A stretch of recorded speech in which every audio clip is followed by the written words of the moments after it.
তৃণমূল নেতার বিরুদ্ধে আস্ত আইসক্রিম কারখানা দখলের অভিযোগ। তৃণমূল আমলে শঙ্কর আঢ্য এবং তার ভাই মলয় আঢ্যর বিরুদ্ধে এই অভিযোগ উঠেছে। রেশন দুর্নীতি কাণ্ডে ইডির হাতে আগেই গ্রেপ্তার হয়েছিলেন বনগাঁর পুরপ্রধান শঙ্কর আঢ্য। পালা বদলের পর শঙ্কর আঢ্যর বিরুদ্ধে এবার সামনে এলো আইসক্রিম কারখানা দখলের অভিযোগ। তৃণমূল নেতা শঙ্কর আঢ্যর প্রতিক্রিয়া মেলেনি। 19 সালের রাতের বেলা আমার থেকে জোর করে ওনার শঙ্কর আঢ্যর অফিসে নিয়ে যায়, নিয়ে গিয়ে ওখানে মলয় আঢ্যর নামে ওইটা রেজিস্ট্রি করানো হয়। আমাকে ভয় দেখিয়েছিল যে তুমি যদি না করে দাও তুমি তোমার ফ্যামিলি সব আমরা শেষ করে দেবো। আমাকে দলিলে দেখানো হয় যে 12টা চেকে আমাকে টাকাটা পেমেন্ট করছে, কিন্তু আমাকে কোনো না চেক দিয়েছে না সেই অ্যাকাউন্ট থেকে কোনো টাকা ক্লিয়ারও হয়েছে, যে আমাদেরকে চেকই দেয়নি। শওকত মোল্লার 14 দিনের এনআইএ হেফাজত হয়েছে। ভাঙড় বিস্ফোরণ কাণ্ডে মূল ষড়যন্ত্রকারী এই শওকত মোল্লা আদালতে আজ এই দাবি করে এনআইএ। প্রাক্তন তৃণমূল বিধায়ক অত্যন্ত প্রভাবশালী, এখনই জামিন পেলে সাক্ষীদের প্রভাবিত করতে পারেন এই সওয়াল করে এনআইএ। ভাঙড় বিস্ফোরণের সঙ্গে যুক্ত নন শওকত মোল্লা, এমন পাল্টা দাবি করেন শওকতের আইনজীবী। যদিও এনআইএর তরফে বলা হয় তাকে জামিন দিলে সাক্ষীদের তিনি প্রভাবিত করতে পারেন। এরপর তারা 14 দিনের তাদের হেফাজতে আবেদন জানান। শেষ পর্যন্ত সেই আবেদন মঞ্জুর করে আদালত।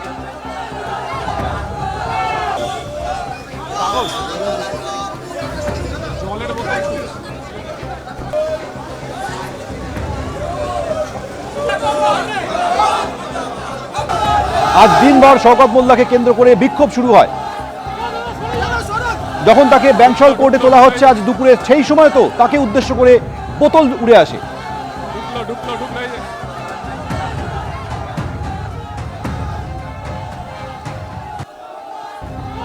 ভাঙড়ে বিস্ফোরণের মামলায় গ্রেফতার হওয়া শওকত মোল্লাকে এনআইএ হেফাজতে নির্দেশ দেওয়া হলো। 19 জুন পর্যন্ত আদালত তাকে এনআইএ হেফাজত দিল। এদিন তার আইনজীবীর তরফে বলা হয় যে গোটা ঘটনাতে শওকত মোল্লা কোনোভাবে ইনভলভ ছিলেন না। ঘটনার সময়ও প্রায় 40 কিলোমিটার দূরে ছিলেন শওকত মোল্লা। অন্যদিকে এনআইএর তরফে জামিনের আবেদনে বিরোধিতা করে বলা হয় যে তিনি অত্যন্ত প্রভাবশালী, তদন্ত যে পর্যায়ে রয়েছে এক্ষেত্রে দাঁড়িয়ে তাকে যদি এই মুহূর্তে আদালতের তরফে জামিন দেওয়া হয় তাহলে সেক্ষেত্রে তিনি তদন্তকে প্রভাবিত করতে পারেন। এবং তার যে ফোন এবং পেনড্রাইভ উদ্ধার করা হয়েছে সেটারও ফরেন্সিক যে আবেদন করা হয় সেই আবেদনও কিন্তু মঞ্জুর করা হয়েছে আদালতের তরফে। গতকাল শওকত মোল্লাকে গ্রেফতার করা হয়েছিল, আজ তাকে ব্যাংশাল কোর্টে তোলা হয়। 14 দিনের নিজেদের হেফাজতের জন্য আবেদন জানিয়েছিল এনআইএ। সেই আবেদন বেশ কিছুক্ষণের জন্য রিজার্ভ রাখা হয়েছিল। তারপর বিকেলে আদালতের তরফ থেকে এনআইএর সেই 14 দিনের আবেদন মঞ্জুর করা হয়। On the basis of the investigation, it is a very nascent stage, crucial stage. সবে ইনভেস্টিগেশন শওকত মোল্লার এগেইনস্টে শুরু হয়েছে এবং আমরা এখনই সব কিছু আপনাদের কাছে ডিসক্লোজ করতে চাইছি না। Let the investigation to be continue. ওনার যা ইনভলভমেন্ট আছে যদি কিছু থাকে সেগুলো আমরা পরপর কেস ডায়েরির মধ্যে থাকবে এবং তারপরে কোর্টে সেটা আমরা প্লেস করব। একজন ব্যক্তি যখন অ্যারেস্ট হয় তার কিছু প্রাইমারি থাকে, সেই জন্য সেই অ্যারেস্টটা হয়। আদারওয়াইজ কিছু না থাকতো তাহলে কি অ্যারেস্ট হতো? সুতরাং এই যে সিডিআর আছে সেই সিডিআরের বেসিসে ওনার এনভলভমেন্টটা দেখা গেছে এবং কোর্টে আমরা যেটা বলেছি বারবার যে স্যার উইদাউট দ্য সিডিআর এখানে investigation is not going. So already investigation যেখানে সিডিআরের সম্পর্কে রয়েছে, মোবাইল টু মোবাইল ফোন থেকে যে সমস্ত ওই দিনের যে ঘটনা সেইগুলোকে ভেরিফাই করতে হবে এবং তার জন্য আমাদের ফরেন্সিকে এই মোবাইলগুলো পাঠাতে চাইছি।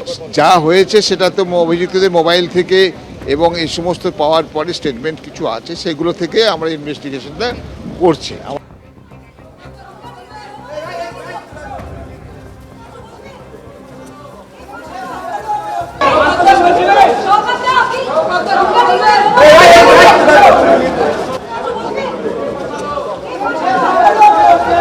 আজ দিনভর শওকত মোল্লাকে কেন্দ্র করে বিভিন্ন জায়গায় বিক্ষোভ হয়। একের পর এক জায়গায় চোর স্লোগান ওঠে।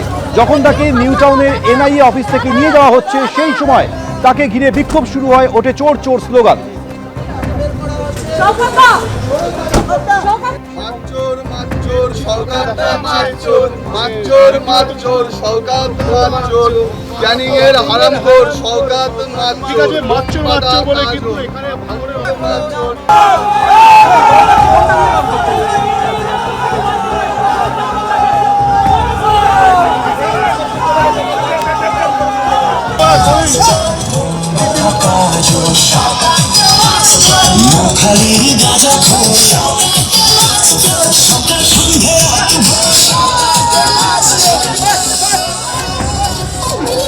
এটা সেই মুহূর্তে ছবি দেখছেন যখন এনআইএ অফিস থেকে তাকে নিয়ে যাওয়া হচ্ছে, তাকে ঘিরে চোর স্লোগান ওঠে।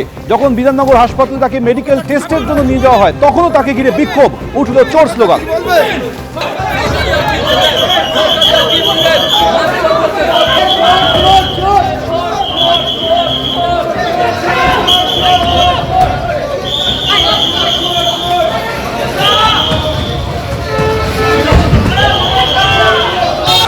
আর এই হাসপাতাল থেকে তাকে সরাসরি নিয়ে যাওয়া হয় ব্যাংশাল কোর্টে, সেখানেও বিক্ষোভ, তার উদ্দেশ্যে উড়ে এলো বোতল। ঢুকলো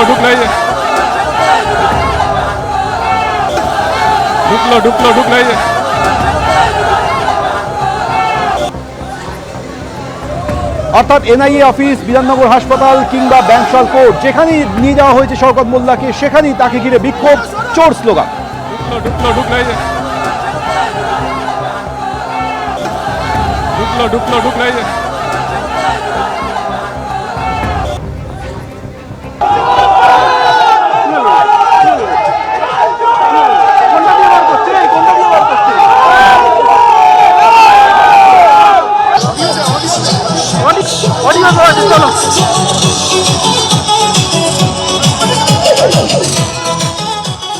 ইতিমধ্যেই কিন্তু ভাঙড়ের লোকজন যারা এনআইএ দফতরের বাইরে ভিড় জমিয়েছিলেন তারা কিন্তু রীতিমতো দৌড়াদৌড়ি শুরু করেছেন। কেন শওকত মোল্লাকে আউটের গেট দিয়ে না বার করে সামনের গেট দিয়ে বার করা হচ্ছে। সেই কারণেই কিন্তু যে চিত্র দেখা যাচ্ছে,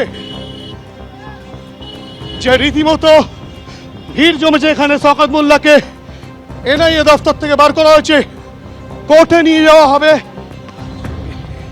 এলাকার মানুষজন তারা কিন্তু ভিড় জমান এবং এই যে এনআইএ দফতর, সেই এনআইএ দফতর থেকে বার করার পরেই রীতিমতো মানুষজন সব একত্রিত হয়েছেন এবং এখানে এখনো পর্যন্ত তারা অপেক্ষা করছেন যে শওকত মোল্লাকে কোন গেট দিয়ে বার করা হয়েছে। সেই কারণে এখানে দেখাবো ছবি, তুমি দেখতে পাচ্ছ যে এনআইএর আধিকারিকরা তারা কিন্তু শওকত মোল্লাকে নিয়ে বেরিয়ে যাচ্ছে এবং তার পিছু নিচ্ছে এলাকার বাসিন্দারা। এবং যে চিত্র দেখাবো তোমাকে, মাচ্চর গান বাজানো হচ্ছে এবং ভাঙড়ের বেশ কিছু বাসিন্দা তারা কিন্তু পিছু নিয়েছে। এবং তোমাকে দেখাবো নিউ টাউনের সেতুকাকে বলবো ছবিটা দেখাতে, যে এখান থেকে কিন্তু দুরন্ত গতিতে এনআইএর আধিকারিকরা কেন্দ্রীয় বাহিনীর জওয়ানদেরকে সঙ্গে নিয়ে ঠিক এভাবেই নিউ টাউনের রাস্তা দিয়ে তারা যাচ্ছেন। নিউ টাউনের অফিস থেকে বার করার সময় রীতিমতো ভাঙড়ের যারা বাসিন্দা, যারা মাছ ডিম নিয়ে এসেছিলেন এবং বিক্ষোভ প্রদর্শন করছিলেন, তারা কিন্তু খোঁজাখুঁজি করতে শুরু করে। কেননা একটি গেট দিয়ে বার করার পর যে চিত্র দেখা যায় যে গাড়িটি কিন্তু রীতিমতো সামনের দিকের গেটে চলে আসে। সামনের দিকের গেটেও মানুষজন একত্রিত হন এবং তার পরবর্তী ক্ষেত্রে দুরন্ত গতিতে কিন্তু সেই গাড়ি নিয়ে কোর্টের উদ্দেশ্যে এনআইএর আধিকারিকরা কেন্দ্রীয় বাহিনীর জওয়ানদেরকে সঙ্গে নিয়ে তারা কিন্তু যেতে শুরু করেছেন। এবং কোন ঘটনার প্রেক্ষিতে শওকত মোল্লা গ্রেফতার এবং এনআইএ হেফাজত? বিধানসভা ভোটের নির্ঘণ্ট ঘোষণার মাত্র 6 দিনের মাথায় 18ই মার্চ গভীর রাতে বিকট শব্দে কেঁপে ওঠে ভাঙড়ের চালতাবেড়িয়ার দক্ষিণ বামুনিয়া গ্রাম। স্থানীয় বাসিন্দারা অভিযোগ করেন, নির্মীয়মান এই ঘরে বোমা বাঁধার সময় বিস্ফোরণ হয়। পরের দিন সকালে উত্তর 24 পরগনার হাড়োয়ায় রাস্তার ধার থেকে উদ্ধার হয় দেগঙ্গার গাংনিয়া এলাকার 178 নম্বর বুথের তৃণমূল সভাপতি মসিউর কাজীর ক্ষতবিক্ষত আংশিক ঝলসানো দেহ। সেই মামলাতেই শওকত মোল্লাকে খুঁজছিল এনআইএ। সূত্রে খবর, পরিবার নিয়ে তিনি পালিয়ে যাওয়ার ছক কষেছিলেন, কিন্তু তার আগেই এনআইএ তাকে গ্রেফতার করে। এই মুহূর্তে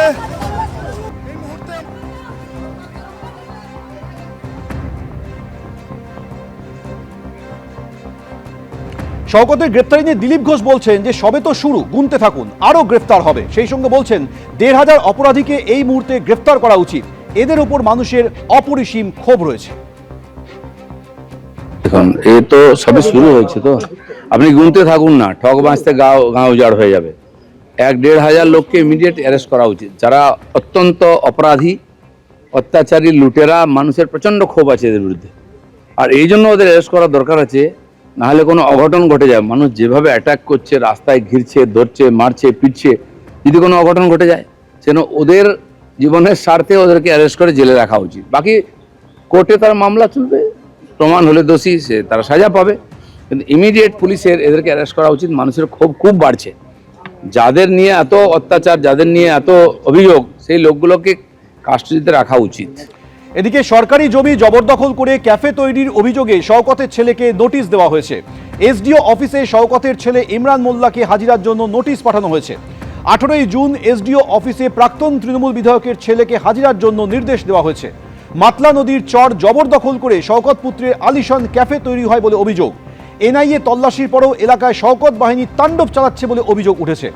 এসডিও অফিসের নোটিশ ছিঁড়ে গ্রামবাসীদের তারা হুমকি দিচ্ছে বলে অভিযোগ।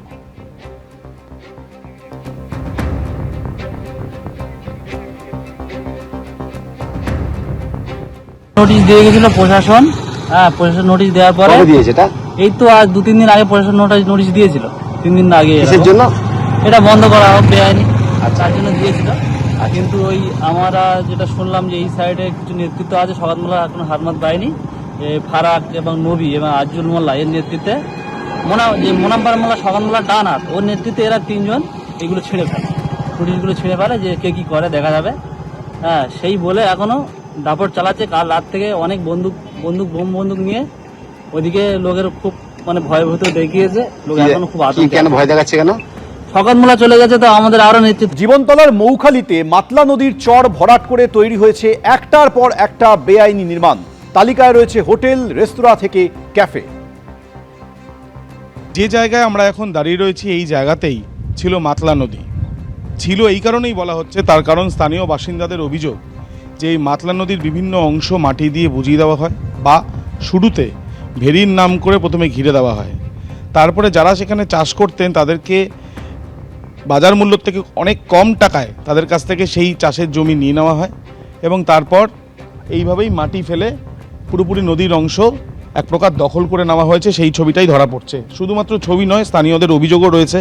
তারা এতদিন কোনো জায়গাতেই অভিযোগ করতে পারতেন না, অভিযোগ করলেও তাদের উপরে কিন্তু আক্রমণ আসতো, এমনটাই তাদের বক্তব্য। যে জায়গায় আমরা দাঁড়িয়ে আছি, এই জায়গা শওকত মোল্লা, তার বিরুদ্ধে অভিযোগ যে তার ছেলের যেমন রিসর্ট রয়েছে বা যে রেস্তোরাঁ রয়েছে, তার সঙ্গে সঙ্গে এখানেও একটি হোটেল বা রিসর্ট তৈরি করা হচ্ছিল, যেটা তার আত্মীয়, তার ভাই, তার নামে, এমনটাই স্থানীয়দের বক্তব্য।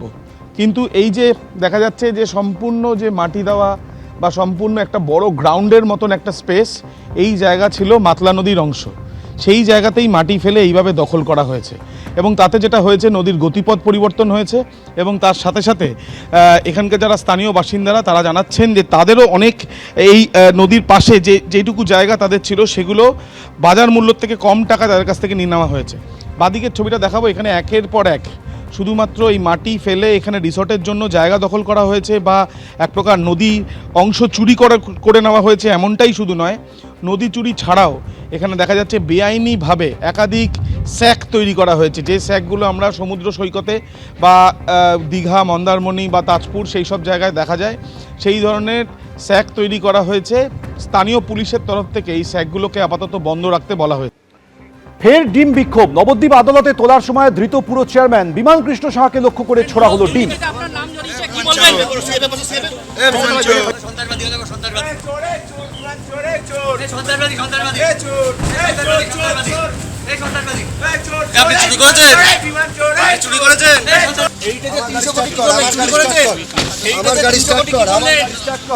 নিয়োগ দুর্নীতিতে আপনার নাম জড়িয়েছে, কি বলবেন? পৌরসভায় নিয়োগ দুর্নীতিতে একটা অভিযোগ।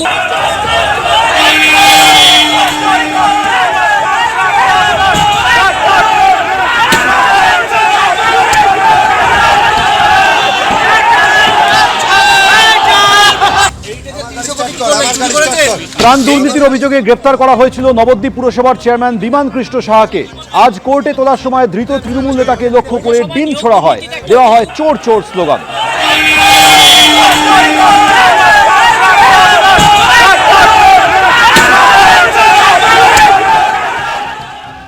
এবিপি আনন্দ, এগিয়ে থাকে, এগিয়ে রাখে।